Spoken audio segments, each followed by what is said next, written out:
go ahead and get started with a couple of housekeeping items and a few announcements where you can get this information later on. So I did, first of all, want to welcome everyone that's joining in. I mentioned we also have folks joining in via Facebook Live.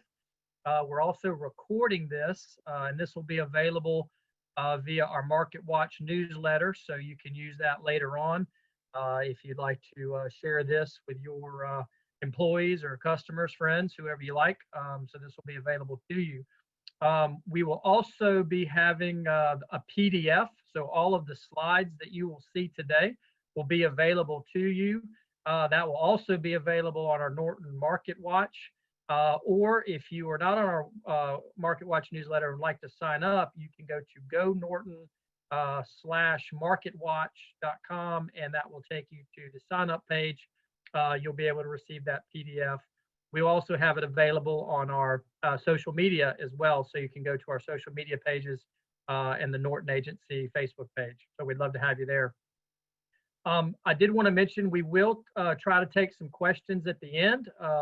Frank does have a full presentation, so if you'd like to ask some questions, we will try to leave a few minutes at the end, and you can just put those in the Q&A tab at the bottom of the screen, and we will do our best to get to those. I did want to mention this is our first, actually, mid-year Zoom webinar forecast. We've never done this before, so we're excited to bring this to you. I think at the beginning of the year, during our January forecast, we certainly didn't have any idea of where we would be today. And so we certainly had to regroup on our content and where we are and what's happening in the marketplace. And I'm actually excited about what you'll hear today, because I think you'll hear a lot of positive news and a lot of great things that are happening in our market today. But you guys didn't come here to hear me. You guys came here to hear Frank Norton. So I don't want to take any more of his time, and I'd like to turn this over to Frank. Thanks very much. I do appreciate everybody joining us today. First, if you came to our forecast in January, if you have one of those books, can I get you to take it and put it in the trash can? Because everything that we had predicted for 2020, and it was both optimistic as well as a heavy dose of reality, has been thrown out the window roughly March 10th. And I've been thinking about this mid-year forecast since the 1st of April. We came up with the idea of trying to better understand what's happening in the marketplace as panic was setting in. Not only for our own business model, because we have suffered from 13 downturns and 13 upturns as a firm, and we had powered through the last recession. So I had been very interested in following what was happening, how this would affect our daily lives, how it would affect the real estate market, how would it affect the construction, the investment market, and we began to hunker down. I have tried to read everything I possibly could. I have talked to hundreds of people across the country throughout these last 5 months, all week long, trying to better understand and gain a clearer perspective of what's happening in the marketplace, the reality of the marketplace. Now, 4 months later, I think the dust is settling, and I'm going to start by sharing my screen and go through some slides. I apologize for this being heavy data rich, but it is a very important time. And y'all, if you've heard me before, I'm somewhat of a data junkie, and I've tried to temper down about 400 charts we've been charting on the marketplace, which you can get maybe a couple hundred of those in the PDF that we will have available. But I've tried to synthesize this and try to understand what's happening in the marketplace. First, This has become my favorite quote. Nothing can basically stop America. You can always bet on America. It's a quote from Warren Buffett's investor letter that he sent out in May. And you will see today the resolve of the American people as we are working through this, and especially in Northeast Georgia.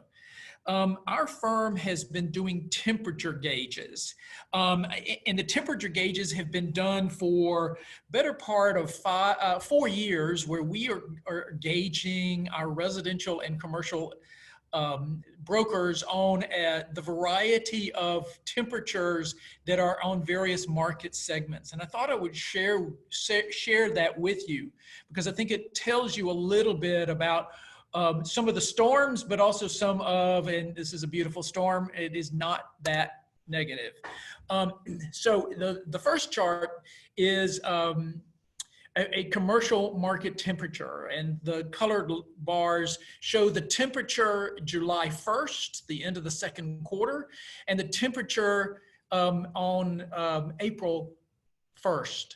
Of this year. And you can see that what we've really seen happen is that in every case, we've had a really swift turnaround on most products, some better than others, but there are some still lagging behind, as you will see. We have come out of this far quicker than we first thought. In terms of our mood swings and our optimism about the real estate market, and more about that later.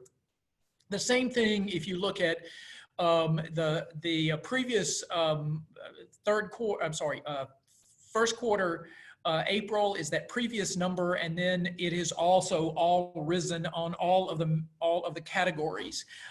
Some have risen higher than others. There is still strong movement to go, but we thought that it would be the end of the fourth quarter before we saw a recovery of the real estate market, and that is not what's happening. This is a relatively new chart. This shows from first quarter of 18 through second quarter of 2020, the various trend lines.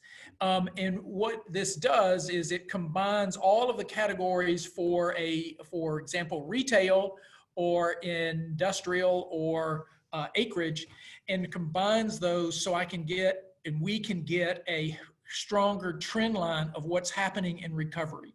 You can see my cursor, I believe. You can see the depth. This is actually end of March, 1st of April. And then you can see the recovery, and some have been swift. So industrial we've seen a really swift turnaround of business optimism. The same thing with acreage, the same thing with investment, not quite as much as investment. And you can see we still lag, and only a slight uptick in both retail and office. Retail, we are reshaping retail. I read a report this past week that said that this is the most challenging time for retail commerce in the history of retail commerce, and we're still seeing that shake out. In office, we are seeing, because many of those leases are 3 and 5 years in length, that long-term effect of going home to work and distant learning, distant working, will have a profound effect on renewals and temper the expansions in the office market. On the other hand, we're seeing more office space reconsider how it's being laid out, less bullpens, and so they're taking the bullpens, as the Norton agency is doing in our insurance division, and cutting it up into individual private offices with doors and separate air conditioning systems. You will see some major retrofitting of all HVAC systems in all products as we try to sanitize the fresh air coming in. But what you see is these categories, investment, acreage, and industrial, are leading the recovery. And actually, if you look at the industrial, there is more optimism today in industrial, in that industrial sector, than there was in 2018, the fourth quarter, slightly more. And what that points out to is some of the big box activity that you're going to see in a minute. and that certainly affects our North Georgia region. So again, we collect information. We have about a 40-year backlog or 40-year history of information, and we find that very important so that we can understand where we came from, where we are today, and maybe project where we're going. So I asked our research staff to dig back to July of '09, and this where we're going in focus, comparing the benchmarks.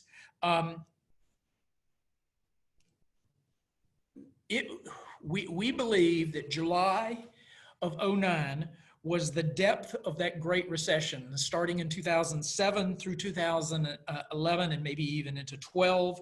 We were curious as to how bad our market is today, or good it is today, as compared to the depth of that recession, which we all still have vividly in our memory. And so in July of '09, we had a 12-month, nearly a 13-month supply of standing inventory, homes for sale. We had a listing inventory of 33,000, 34,000. We had a huge number of houses under 250,000, much less under 700, over 750, but you can see the spread of houses there. We had a 9.5% unemployment rate. I want you to follow that number. That's an important number because we had so many people laid off during that period of time, mostly in the construction industry, some in the manufacturing industry. There were 11,000 houses under construction, still under construction in July of '09. That had peaked in 2007 when we had 65,000 single-family houses under construction. Our vacant lot inventory, those were those pipe subdivisions, pipe farms of 168,000 single-family vacant developed lots. And then we had detached housing. The average home price was $240,000. Let's look at July of this year. Home supply now has dropped to 3.78 months of supply. That is the lowest overall supply in our history. We only have 15,000 houses in this region for sale, less than half of what we had in 2009. Under 250,000, we're down to 4,000 houses to choose from in roughly a 26 county region, an incredible low number of houses. There are 7,000 houses available between 251,000 and 400,000, slightly more than there's 36,000. And so what we've seen is an evaporation of that lower price point affecting the house price. And we also have seen over 750,000 houses. That number is down to 697. I will point out, Sheila Davis, one of our lake experts, shared this number with us. In the first half of this year, 34 houses on Lake Lanier sold over $1 million. The same period last year, only 22 houses over $1 million traded hands on all of Lake Lanier. That's an important factor as we see larger houses still selling at a faster rate this year than we did before. Our unemployment rate is wrong. So that is really roughly, that's a 7.3% unemployment rate. I apologize for that. Number of houses under construction, 9,400 houses versus 11,000. Vacant lots have dropped 100,000. And average home price is now $314,000. If we look at back to July of '09, we had a 18% multifamily vacancy.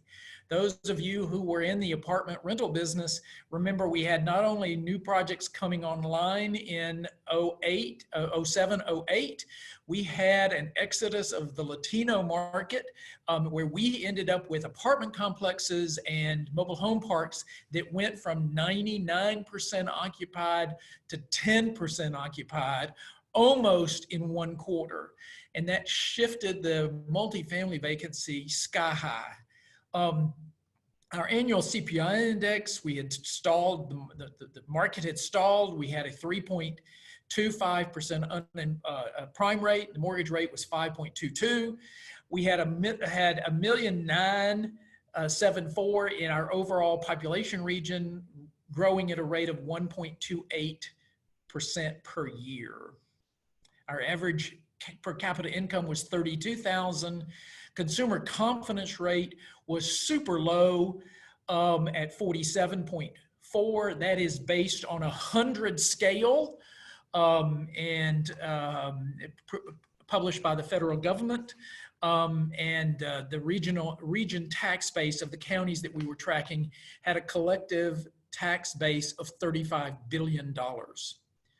We still had some construction, mostly retail, scattered about all of Northeast Georgia in one or two small warehouses, but we had 475,000 square feet of space, commercial space, under construction in July of 2009. Times have changed.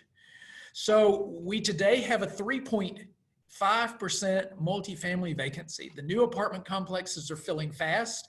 That predominantly looks at the Mills project that's behind Kroger in Hall County, which can contribute significantly to that vacancy, although they've had tremendous growth and tremendous leasing over the last 3 months as they've opened up. The annual CPI index is 0.3, not negative. Our prime rate is the same. Mortgage rate for 30 years is 3.15%. However, this morning I learned that we actually, in our mortgage affiliation, quoted someone last week a 2.85% 30-year mortgage, depending upon the credit. Our population has grown slightly over that last 11 years. It has grown to 2.3 million people. It has slowed its growth. We're only growing at 1% a year. But our per capita income has increased $15,000. So on a per capita basis, we are better off today financially. And consumer confidence rate, this is sort of a head scratcher, is 98%. It still has confidence in the long-term prospects of our economy. Our tax base has grown from 35 billion to 51 billion. But here's the true growth. The true growth is in the industrial sector. And that is not only job growth, that is new industry growth. And thanks to the industry folks, both in Jackson County and Banks and Hall County and Forsyth, that are pouring in their great sweat into recruiting new industry. 4.89 million square feet of space is currently under construction. That includes mostly occupiable space, not spec. It includes 2 million square feet in an SK plant that is consuming miles of I-85. It includes the new Walmart that is finishing up in Jackson County and at Valentine Farm. Walmart distribution. It includes the Amazon, nearly 1.3 million square feet that is in the city of Beaufort, but in Hall County, off of just south of Flowery Branch. It includes largely that 4.896 million square feet is already occupied. And as a result of that, we're seeing additional speculative construction and potential rezonings, both in Jackson, Hall, North Gwinnett, into Banks County, being contemplated for larger big boxes. We believe that we'll see another 4.5 million square feet of industrial space come out of the ground over the next 2.5 years. Again, not necessarily spec, but largely occupied. That's the growth of this market, because in each case, they need jobs. They need labor, and the labor is going to need housing to support that labor. You have a Kubota, which has 196 acres of extra land maybe actually that's not quite true. I think it's a couple hundred acres now, maybe as much as 300 acres of extra land in which they will be building a major distribution center, a major manufacturing center, and an R&D center here in Hall. But it's going to need labor. It's going to need workers. It's going to need welders and technicians and computer technicians and engineers. And we're going to see this community continue to grow because of this commercial construction. I found that really compelling, the comparison of those two periods. We also have looked at 2019 residential sales versus 2020. And we sort of plotted those in the map. Some of this may be less sales because there's less inventory, but the counties that are along I-85 are seeing more sales activity than they did in 2019. It also may point out to some of the ex-urban flight that we've started to experience beginning in April as people are looking more and more for distant real estate and still being able to commute out. And so what we'll follow this pretty carefully as we look at Walton and Barrow and Jackson and Hall and Banks and Franklin and Madison, which are all intertwined with the growth of I-85. And then the Carroll and Coweta, which is also connected to I-85. To see what kind of vibrancy that the overall, and if you go back to plotting where those industrial buildings were, it follows those same counties. We also publish an indicator of the month's supply by price point.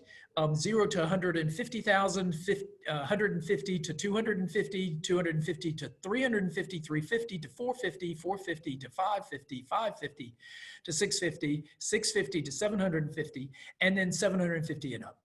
The yellow line represents the current active listings July 1st. Current active listings July 1st throughout our study area.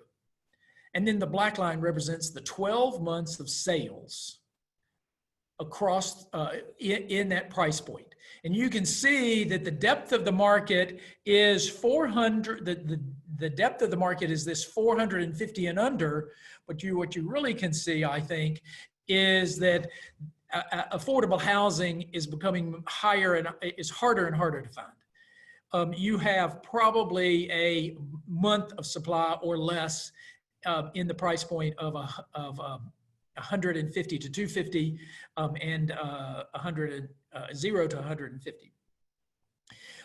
It moves up to a peak of somewhere around 13, 14 months of supply in the houses 750 and up. But we have always said that normal is 8 months supply of housing. A market reaches equilibrium at about 8 months of supply. And so what we've seen here is that all categories are well below that number. If you want to look at in detail, again, you can follow this in the PDF that we're going to be making available. The heaviest drop in price point for inventory is that 0 to 149, and we've had year over year a 57% reduction in the amount of inventory. This is the closing volume versus supply. I found, let's see, go back one. What is most interesting is that in June, these are closings. In June, this is the months of supply dropping, but in June, we closed more property in June than we did May, and not quite what we did in April. But if you follow this, is March sales would have gone under contract January, February. April sales would have gone under contract February and March. May sales dropped. That was probably as a result of the April activity, but it's back up in June. So we can see the market recovering and the supply diminishing. By price point, you can see the amount of sales that took place in June, and by price point. Very little in this blue, which is that 0 to 150, which there aren't very many. And here is the inventory.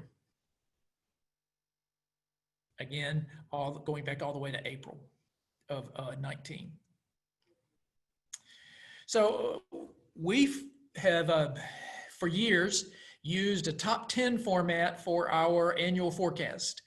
This year, we came up with, in our mid-year, that we would talk about 5 things that we feel like have major impact on the marketplace in the second half of this year into 2021 and most likely 2022.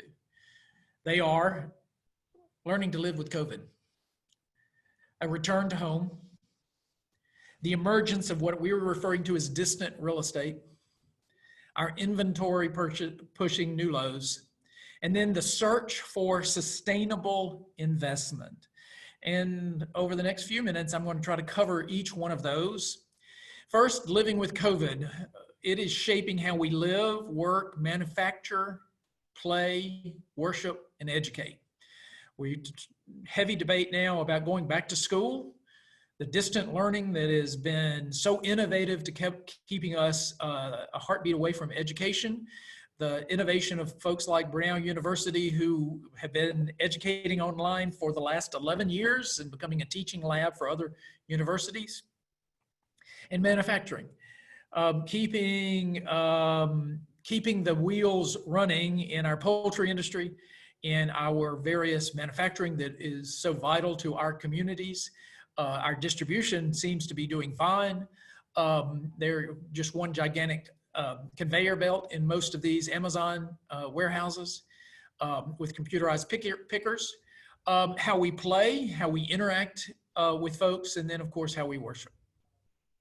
What we're trying to understand is how to separate fact from fiction, reality from fiction. What is really happening in the marketplace? Well, what we are seeing is some periodic work interruptions. Whether it is in construction or whether it is an office, we are having to deal with COVID, deal with the infection rate, deal with the slowness of the testing. And it would be wonderful if we could test everybody in the morning and let them in. There are now major manufacturers throughout Northeast Georgia that are putting heat-sensitive cameras at every entrance so that they are at least taking the temperature. But even that doesn't work all the time. And so what you are having, and the Norton Agency is not immune, periodic work interruptions because of a COVID infection or a potential COVID infection that trickles down to our maintenance folks and trickles down throughout our entire economy in Northeast Georgia. We're going to have industry flare-ups, illness flare-ups throughout. You're going to see your favorite restaurant close down for 10 to 14 days and then start back up. And then a month later, they may have to close down again. And then a month later, they may have to close down again. I think that we're going to have to deal with living with COVID so that we can prevent the rapid infection and we can quickly move toward a vaccine. And then the political implications of whether you have to have a vaccine or don't have to have a vaccine. I am in my 60s, and we were at one time required as an entire country to have a polio vaccine. Those little colored sugar cubes that we took when we were probably 10, going to a gym of 36 to have those on 3 different occasions. But they forced us to. Will they have the political will to force us that? And it becomes a political issue with the issue of overall vaccines anyway. And then we're going to have to be living with media overload. I urge each one of you to read as much as you can and then think through it. Is it affecting your business? How is it affecting your business?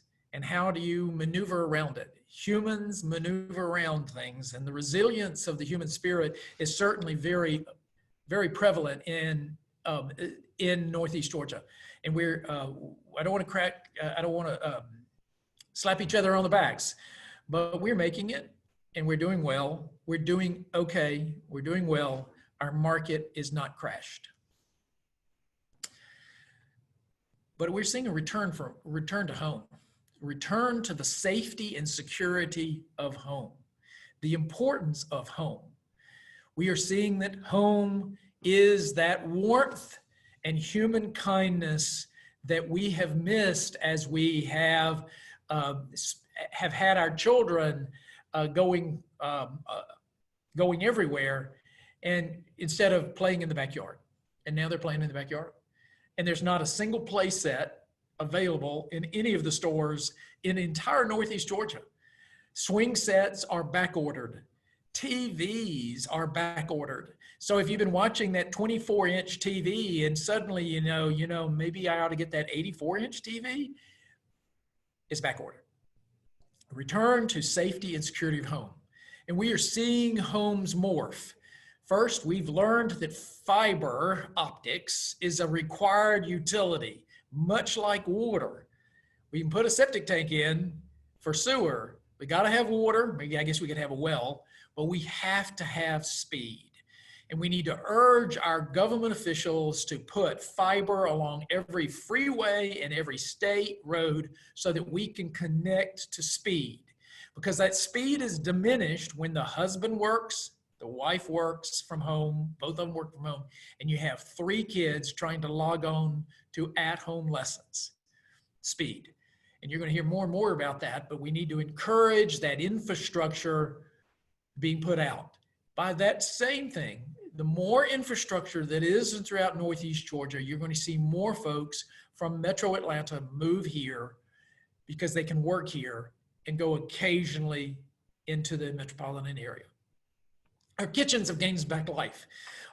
We need more room in our refrigerators. We need to change some of our exhaust systems. We need to upgrade. We are producing, interestingly enough, more home trash. I had a conversation with one city official, and we're seeing more home trash than we had seen before. We're seeing in the new product, including apartments, the need for outdoor living rooms. It's more than just a 3-foot wide balcony in an apartment building. It's wanting an outdoor room where you could even distance yourself working outside while your spouse is working inside. Yards for distant play, playgrounds within neighborhoods becoming super important because the pools in some cases are still closed down depending upon the homeowners association, the rules and regulations. Playgrounds, distant playgrounds. Within the house, multiple study areas. I even read the demand for a Zoom room, which has the right lighting and has the right painting. And if you can see my mom looking over my shoulder, the strength of our home. But a Zoom room, what does it look like? Is it quiet? Can I have a Zoom meeting there? Whether I'm still in pajamas or not, I need to have a Zoom. We're seeing more folks wanting a Zoom room. Again, those quiet sanctuaries built within the safety and security of our home. And then we're also seeing the need for multi-generational spaces and suites so that we can bring our families closer together and that we can shelter in place in bubbles where we may have only we may distance socially with everyone else, but closest family. And then more and more requests for larger closets, larger supply closets, so that I have extra food, that I have staples, that I have those essentials. The demand is strong for neighborhoods with parks, neighborhoods that have walkability, that have sidewalks or walking trails, that has the ability of having distance, that have along the walking trails a series of benches so that we can find peace and solitude. The Norton Agency, and along with our industry, is following strict showing protocols. We are now seeing more and more virtual showings. We're seeing virtual negotiations and virtual closings. But the key aspect here is that we're returning home and the importance of home. And you can see that in our sales statistics in Northeast Georgia. Distance real estate. I have seen a new term called pandemic preppers for preparing for the next what if. Those folks are fleeing the 10 10th floors of downtown Atlanta or Buckhead, Atlanta condominiums and moving out. And they're moving here. During April of the COVID, we had 2 different requests of folks who wanted to move their families, or one family and one elderly parent, to a quiet place in a quiet small town called Gainesville, Georgia. And so that is preparing for that distancing. And we also are seeing the number one request we have coming in from all of our media is 5 acres or more, a house on 5 acres or more. That's that distant real estate. Yards, cabins in the woods, farms, gentleman farms, recreational properties. We sold a recreational property where the family simply wanted a place that they could be private and bring their kids with 4-wheelers on it for additional recreation. We also are seeing some changes in warehousing. We're seeing the supply lines where many industry have been trying to, on the assembly line, put body after body after body in a gigantic row. And then now they've had to put plexiglass in between them. We will see assembly lines stretch themselves so that we can create distancing between our workforce to protect them and protect the stream of business or warehouse or manufacturing for that. And so the footprints of warehouses may start to increase in some cases. We are seeing both in office and industrial, the absence of large break rooms and putting coffee bars around every corner. So again, we're providing distancing. You're putting more instead of central copy machines, distant copy machines.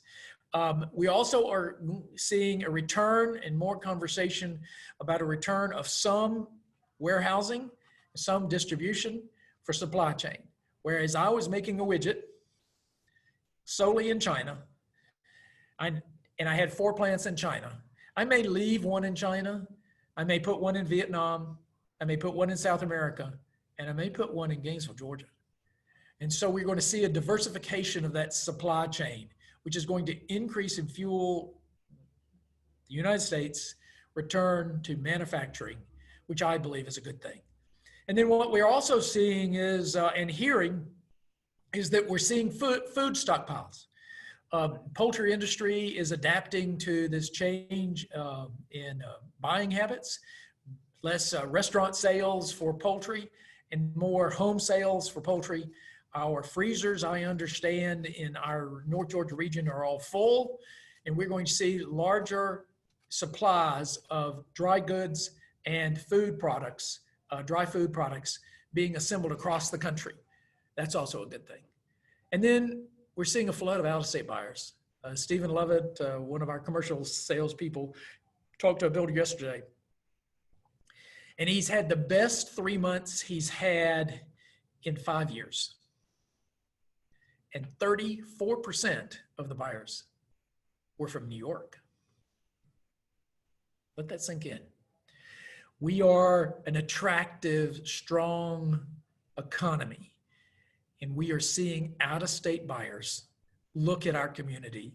We showed this week a large farm in Lumpkin County to a family who has been raising horses in Florida. They want out, and hopefully they'll come to Lumpkin County. We're going to see more and more newcomers come into our community and discover what we have. But inventory short. I refer to it as a yin and yang of employment. We have strong employment. We have desperate shape of the Kubotas and the manufacturing are desperate for employment, and yet we have weak employment in certain other sectors, in the hospitality, in the tourism, in those sectors. And so we have 2 different employments. The strong employment are renting houses and they're buying houses, and the weaker employment are having to join and get a roommate and struggling to pay rents. We now believe that starter homes are 200,000 and under. I hate to say that, 200,000. I used to say 125,000. I used to say 95,000. Been around a long time. And from what we see is that prices are escalating 10 times faster than the CPI index, if not higher. And so what we're going to see is a continued surge of house prices, 200,000 and under, will be short-lived. It most likely will be within 3 years, 250,000 and under for a starter house. That flood of out-of-state buyers we are seeing some supply chain problems with construction components and construction materials.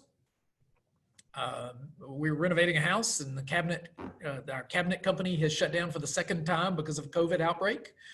There's labor interruptions on graders and engineers and even government officials, where we're going to have those COVID interruptions. We also are continuing to see and are concerned with the government permitting stalling, because government has basically is now only coming back out for permitting. We're seeing a delay in construction permits and delay in grading, and certainly a delay in some of the zoning where the city councils and the county commissioners are not meeting. In rental housing, same story, same song. There's not enough of it, and we have a flood of employees we have a flood of potential jobs out there from all of the industry that is being located along I-85. Those folks are going to have to locate somewhere, and we are the largest concentration of apartments, and there are no apartments available in Commerce. And so are they going to go to Athens where there are no apartments, or do they come to Gainesville where there are no apartments? And how do you employ 2,000 people to start up SK? That's going to be a really interesting conundrum. If we look at metro housing prices, this shows the lowest inventory of houses that we've seen since 2006. And you can see our sales for the first half of the year are slightly less. If you double that, it will still be about what it was in 2019. And you can see the huge drop-off we've had in affordable houses under 250,000. And lastly, sustainable investment. We haven't been spending money. We're seeing more and more hoarding of cash and people looking for investments. They were looking for that bottom, that falling knife, and that hadn't happened. And it hadn't happened yet. It may happen. But there are still folks who have been hoarding cash, who have been circling around looking for that great investment and looking for cap rates to change. And cap rates aren't changing. And so for every strong investment, we're seeing people pay more and more for good real estate. We're seeing folks, we're seeing some folks who have been looking for A locations, willing to take a B location. There is some concern that we have borrowed now $3 trillion, $4 trillion, soon to be $5 trillion, and that there's going to be this impending tax doom. That something's got to change on the federal level and how we are taxed, whether it's inheritance tax or whether it's personal income tax. And because of that, they're all looking for that sustainable investment and safe haven. Sustainable pockets that we recognize are rental housing, especially in this market where the labor supply is so tight and is predicated on finding available housing, acreage and farms, vacation rentals.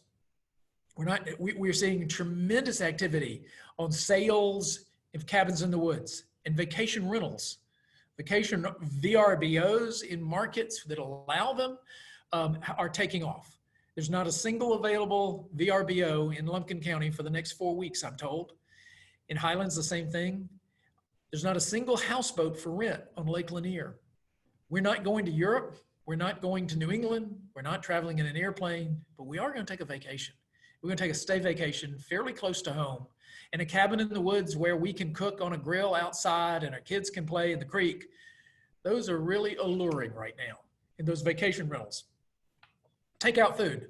We're seeing people like Dunkin' Donuts now planning store expansion without sit-down restaurant space. They may be circling in concentric circles around into the drive-through And you're going to see folks like Chick-fil-A, McDonald's, and Dunkin' Donuts experiment with more and more drive-through only restaurants.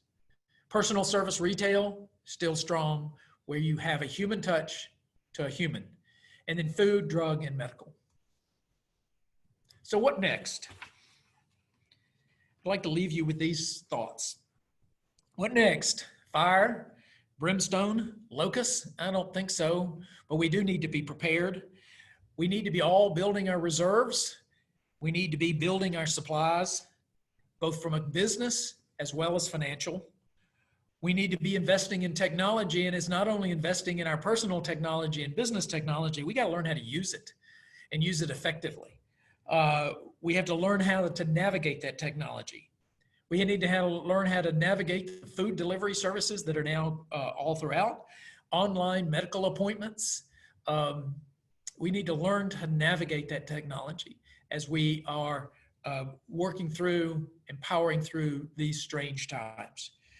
And then we need to look at investing in sustainable. What is sustainable? That's roofs, that's distribution, food, drug. That's the piece of property you know so well down the street that you can look after. Investing in Northeast Georgia, that's the best opportunity. And we need to build inventory. We've got to encourage builders to build. We need to encourage, the only way we're going to have a stronger tax base is that if we can continue to get the governments to support the construction of more housing, continue to educate the children that are produced by that. But the industry is making Northeast Georgia rock. It is a time to take deep breaths, prepare your own portfolio, sift through those great opportunities. But I believe we're resourceful folks in Northeast Georgia, deep-rooted, strong, God-fearing, family, friends, and loved ones. And we're going to make North Georgia continue to be a strong place. Tommy, you think you have some questions? We do. We have a couple actually from our friend Al Tremblay. Al, glad to have you here today. His first question is, what is the economic impact, including property tax impact, of all the high density residential properties being built in a county?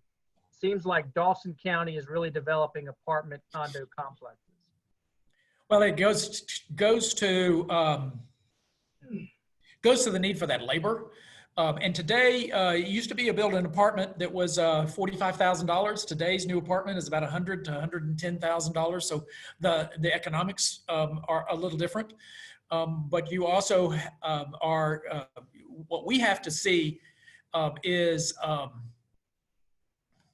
the diversification of the economy.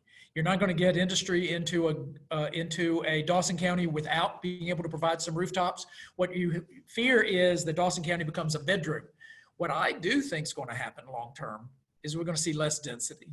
We're going to see folks who don't want to be jammed up against each other in this, at least for the rest of their lives, maybe a short period of time as they get their first job, but they all want to have some space. And if anything that's taught us with this is that we're seeing folks who want to have more space. Pre-COVID, I used to say that, or used to hear this, that the number one factor for moving out of an apartment in downtown Atlanta with one of these millennials was getting a dog. Well, now that's probably even more important, is being able to get out and having space and fresh air and not be cooped up in 450 square feet of space for months on end. And Frank, another question from Al. I think this is a very good question. It says, with going virtual, does it mean the demand for capital intensive schools and their building will decrease? Would be nice for school tax rates to flatten. Oh, I'd love for school taxes to collapse, but I'm not sure that's going to happen. What we are going to have to do is teach the teachers how to teach virtually. And you're going to see a tremendous gear up of technology on two fronts. It it is heart-wrenching when you have a lower class pupil who doesn't have the same access to the internet as a middle class or an affluent. And so so we've got to figure out some solutions, and that's going to take school dollars. And that very well may be putting a Wi-Fi hotspot on a bus and riding it into a neighborhood and just parking it so that that neighborhood can have access. The PATH project, which is at Baker Glover, purchased small computers for all of those students so that they could keep up with their studies. It's one thing to have online class, it's the other being able to connect. My sister-in-law in South Carolina is a speech therapist, a reading therapist, and that's something that can't be taught via Zoom. It's got to be that one-on-one interaction. So I don't believe we're going to see a reduction short-term in schools, in school infrastructure. We may have it long-term when we see, especially in high school level, where we'll have more and more distance for that. Great. Frank, we have a question from our friend Cindy Escunas. Is there current rental property being built in Commerce? How has the average residential home price risen by 50%, 324,000, while the hottest segment of the market is 250 and under? I think there's about 3 questions, Cindy. And I think so too. I probably should have. First, Commerce. There's not a single house available, and the houses that do come on the market that are rentable rent very quickly.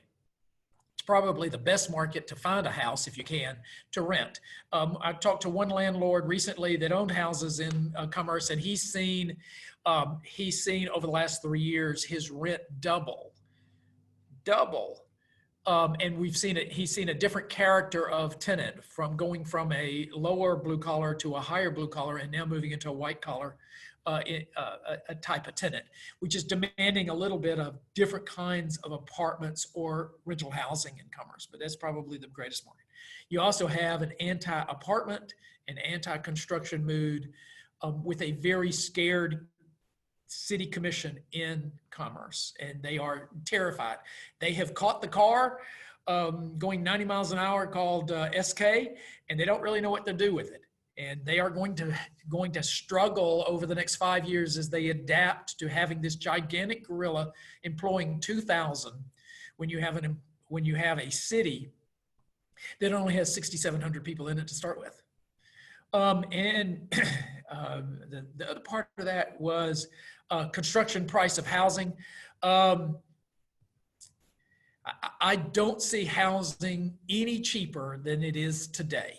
I don't see construction cost any cheaper than it is today. I don't see concrete dropping. I don't see land dropping.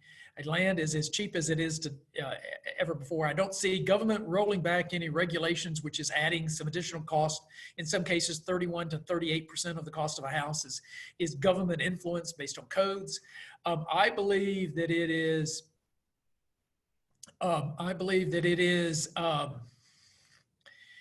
Cheapest that it's ever been, cheapest that it ever will be. And so today is the time to build a house. Today's the time to add on to a house. If you can find the parts. And today is the time to invest in a rental property. Right. And then looks like maybe our last question from Jack Logan. It says, for the industries with high unemployment, can those skills be quickly transferred to manufacturing, or how quickly can they be reskilled? So it was interesting. We saw at the really early stage of COVID, the shutdown of Mount Vernon Mills, which is in Alto. And we saw immediately those workers moving over to the poultry industry in Fieldale, which is maybe 500 employees or more short. Some of those employees that got hired by Kubota. They laid off 500 people. I believe that's the number, 400 or 500 people. And that's heart-wrenching. The plant closed. But for those that could be retooled in their skills, there was ample employment. And we need to be doing more of that as we're converting to higher skilled labor. working through a little bit more sophisticated computer, a little more sophisticated industry, and that's the kinds of industry that we're starting to see here. Great. Well, Frank, I just want to say thank you on behalf of all the folks that have logged in. I think we had about 111 folks that logged in today. We were glad to have all of you. We certainly appreciate all of you being a part of our webinar today. I did want to reiterate, if you would like to have copies of the PDF that we have created for today's presentation, you can go to GoNorton/MarketWatch and sign up for our MarketWatch newsletter. Or if you're already on our MarketWatch, you can certainly, we'll be sending that PDF out to you automatically. So if you'd like some more information, please reach out to us. We have many agents that I know are willing to help you. We have a great residential group and a great commercial group. So if there's anything we can do for you, please let us know. But again, Frank, thank you for your time and great information. And we look forward to hopefully doing this again in January. Maybe live, hopefully live. Thanks. Hopefully live. Thank you to everyone for chiming in. Thank you.